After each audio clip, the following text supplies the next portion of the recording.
Alright, I got my copy of Hakuno, and because I'm a sleazy little simp, I went ahead and picked the female one. So you get the first copy for free, you choose one. After that, if you want more copies, you have to roll FP. Now, if you want the other version of Hakuno, you can't get them now. You can get them later, apparently, at some point. We don't know when or how. Maybe an event or something. The PSA box just said at the last line was like, oh, you can get them in a future date. And that was it. So now you just pick one, and then if you want more MP levels, you roll the FP. One copy for now is good for me, because now I can do the first impressions, and yeah, there you go. I'm already pretty familiar with the kit, of course, because in a lot of battles in OC3, you're basically forced to use Hakuno. And they should have the same kits as well, as far as I know. So we're still gonna do this formally, of course, because I did say that I'm still gonna do this formally. But yeah, let's see what we are working with here. And well, there's probably not gonna be that many aesthetics going on, but even the base design, I like it. I like the drip on both. It's a nice fresh look, of course. I guess next, unless there's some funny faces or something, we'll see the FAs. So let's go. Wow. Masta-kun. It's kind of funny hearing her say that when you think about it. This is the FA, right? Alright. Here we go. Let's see. What has Wada Arco cooked on this one? Oh, I have an interesting idea. Are they gonna do like a similar thing with the FAs like they do with Victor of the Moon and another ending where it's basically the same picture but other sides? Do you think it's gonna be like the same FA for male Hakunon but from like his POV and you can see her in the background? I'm guessing that's exactly what it's gonna be. In fact, let's just check it out right now. So boom, boom, and then yeah. It's exactly that. I think the elevation is a bit changed, but yeah, well, it's very. I mean, it's very fitting because again, they did that with the original Cs as well, and they are like counterparts, of course. Also, does my guy is he packing a bit? What is that? I don't know. Maybe it's just the pants, but okay. I like it. It's nice and clean. Her sprite again, it's nice. There's not obviously any variety because welfare, but I think it's a nice sprite. I like it. The new drip, it rocks. So yeah, aesthetically, the usual welfare case, but I like it. So yeah, let's talk about gameplay. I kind of already know what's up, but now we get a nice detailed look, and also I don't actually know what the numbers were for like, their buffs and whatnot. A welfare moon cancer, they're an AoE servant. Base level 80 is 8.5k attack, which is, it's alright. It's nothing crazy, it's just alright. But they're kind of not just a full-on DPS anyway, right? They do have some other stuff going for them that can help the team as well. So it's not like they need to be crazy high on the attack stat either. The deck is a double buster, double arts deck, of course, as we knew from the various battles. Hit counts though. 4 on buster, 3 on arts, 4 on quick, and 5 on extra, with the MP game bolstering a 0.6. Wow. Their arts cards are actually fairly solid. Yeah, they are definitely above average for gains. The MP, of course, is a Buster MP. We'll get to that more very soon, but yeah. Now, passives. This, I think we did see these as well, but again, I haven't seen numbers. So we get some crit damage from the first one, equaling to 12%. That's nice. It's a lot of crit damage for just a permanent passive. Then the other one, we get a further 5% crit damage, and then 5% on the Buster and Arts up as well. Very solid passive, actually. Just 3 permanent stuffs. And then this one... So is this just like... It's attack up against every class that's not Foreigner, right? Is that how that works? It's 10% attack. It's very good, actually. It even covers their best case scenario of Avenger, of course. And even, another attack scenario like Berserker. So that's really good. So it's 10% attack. And honestly, their passives are really good for a welfare. Actually very solid. Usually welfares have way worse passives. In fact, these are better than a lot of, gold servants that are not welfare. Even better than some 5 stars. So they actually have solid passives. Yeah, helps with the lower attack stat as well, for sure. The anti-append... well, this is really funny. Okay. Their anti-append is against foreigner enemies, though.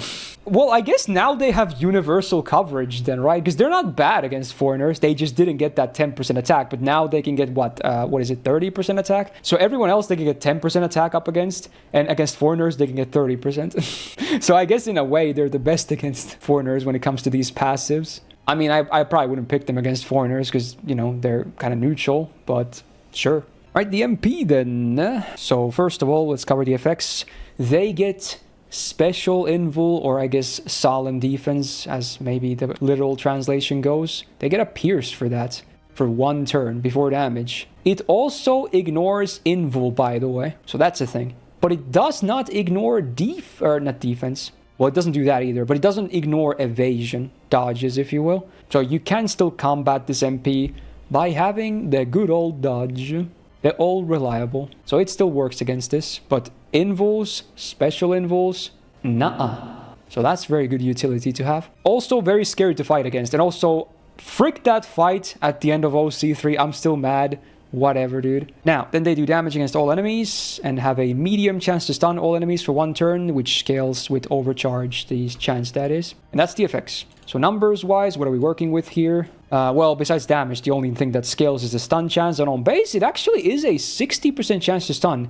And max overcharge is 100% chance to stun on base. But again, even if it's max overcharge with that 100%, it's still not necessarily guaranteed because it doesn't factor in any resistances that the enemies might have. It's still not guaranteed. But it's for an MP that's AoE, it's one of the better stuns out there for one, I would say. So it's pretty good. Not reliable, but very nice when it lands on boss battles, of course. For farming, not that they're probably going to be farmers. It's not that great, honestly, because neither of the utility has any place in farming. But for bosses, hell yeah.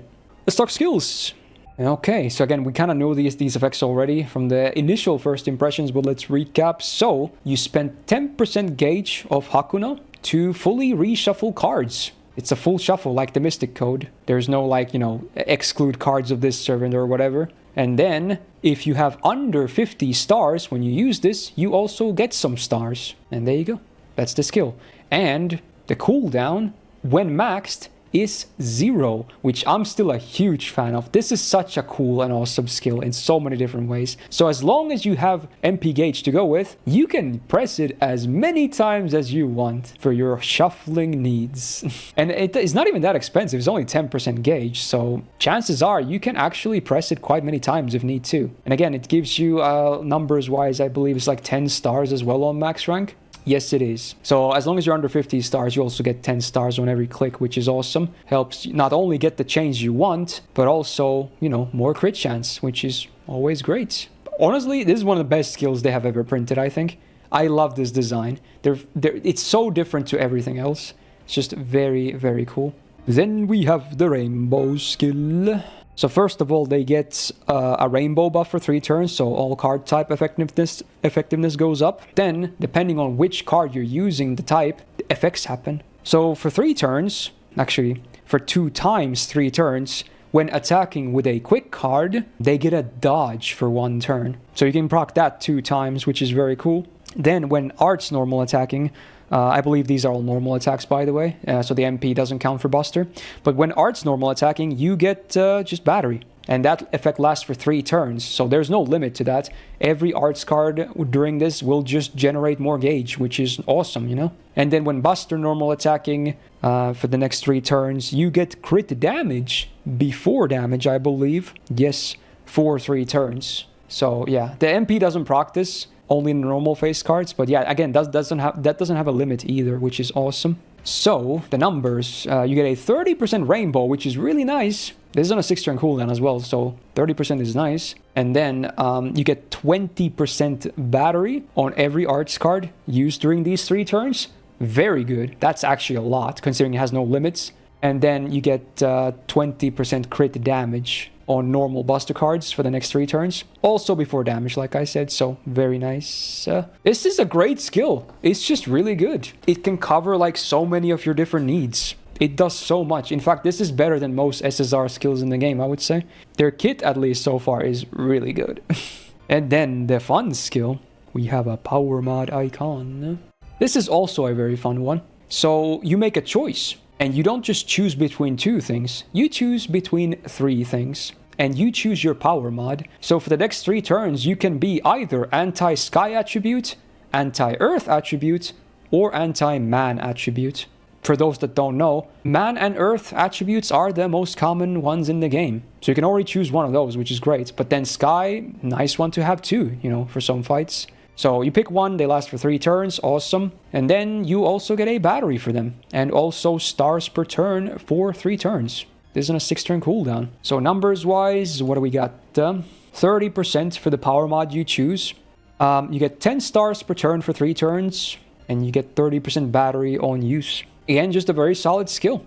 I feel like this should be kind of a staple for a lot of power mods skills in the game. Because a lot of them are just, you know, they just don't work most of the time. So being able to choose like this helps a lot. Now, granted, the number is not insane. It's only 30%. So it's, you know, it's not game breaking. But it's so nice that you at least will be able to, in most cases, they will have bonus damage against the enemy. For sure. Because this already covers most enemies in the game. One of these. By choosing one of these, that is. I really like their kit. It's great. The only thing I'm not the biggest fan of is that the only hard defense they have is the dodge, and it's tied to their one quick card. It is a 1-turn dodge, which is great, but obviously when, you know, push comes to shove and you need that dodge, you might not get it when you need it. That's the only thing that I'm not super happy about, but everything else is very cool.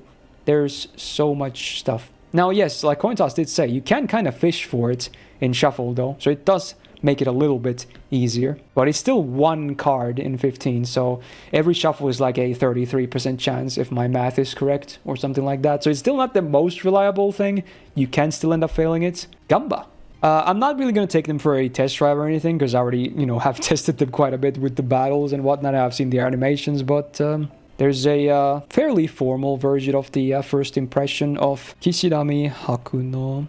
I think they're gonna have use for sure. The class is a bit awkward, so their DPSing won't be amazing, right, necessarily, because they will be hitting neutral for basically everything. So even though they have a good amount of damage in their kit, the damage will probably still not be amazing, but at least because of the Shuffle, I am really excited for that. I feel like you can do a lot of fun stuff with the Shuffle. Even if you just get their, like, you know, battery append, that's already 20%. Then you can get 30% from the 3rd skill. That's already 5 Shuffles on turn 1, if needed, from themselves alone, not even accounting for any CEs that could have start engage. Like, you could have multiple turns in a row of, like, constant shuffling to always fish for hands that you need, and also generate a lot of stars in the process as well, is very cool. I like that idea, you know, on paper.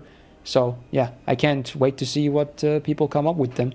I think overall I have a very positive first impression on them. And again, if you missed my first impression of seeing them in battle and whatnot for the first time, I love their aesthetics in battle. They're awesome. The summoning the servants and whatnot is just awesome. So if you want to see me, you know, react more to that, then go watch that video. But yeah, as a reminder, the aesthetics especially, there's a lot of love and care put into these servants. So very cool. So there you go. I'm gonna wrap up this first impression. Man, this was a hell of a long day for me on a week I didn't even plan on streaming. But hey, hopefully you guys still enjoy the content that came out of this. Some videos probably won't even come out today, honestly, because there's a few things I probably will highlight overall. But hey, if you enjoyed it and appreciate me, you know, still streaming today and producing these videos, press the like button, of course. It really helps out. And do subscribe not to miss out on future videos, because who knows, we may or may not be seeing more banners of this Ordeal Call, because it kind of didn't even have any own banners when you think about it. So I mean, I'll be there if there is stuff, so expect to see something fun moving forward. And